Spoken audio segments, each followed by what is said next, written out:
So this is another client account, and this demonstrates the typical use of mapping multiple team or staff members um, in a high level calendar. So this is a group or team calendar. You can see it here. And when you go into the settings, you can see that the two team members, Kat and Hannah, are assigned to the calendar. So each of them has a high level calendar, and each of them has obviously their own personal calendar or scheduling availability in MindBody. So this is what tells our backend code which calendar or which user or team member to assign it or map it to. So if they come and book it in high level, and depending on the settings and the priority and so forth, it's going to get assigned to either Kat or Hannah. So if it gets assigned to Hannah, we come here and we see, okay, Hannah is linked to Hannah in MindBody.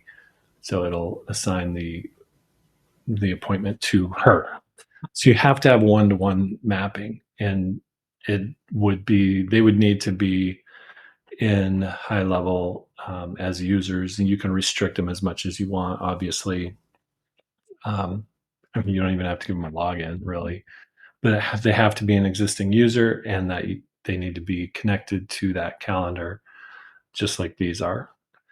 So it can give you all the power and the benefits of high level group assignment, round robin or availability or distribution, setting priority and all that, and still have it go to the correct person on the mind body side.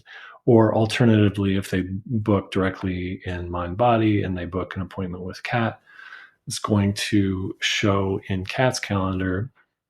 I'll just pull it up and show you um, that she's unavailable. Or if they go in and book personal time off, like block out time. Kat does this a lot, I happen to know.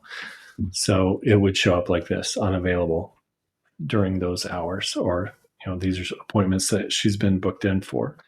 So any of these time slots would not show as available because um, group calendars have a two-tier availability. They have the calendar level. I'll just go into it real quick. So you've got your calendar level availability. So you can configure this, but they also have to be available at the staff level.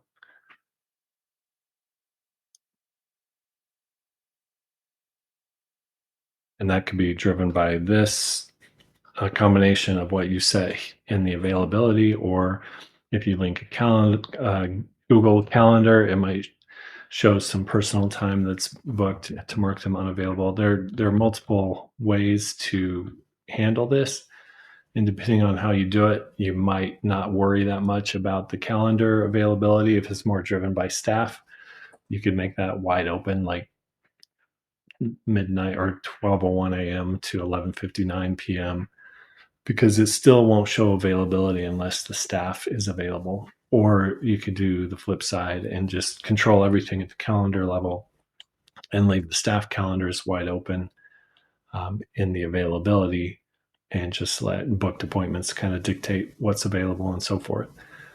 So hopefully that's not too confusing, but that's how the multiple staff mapping works.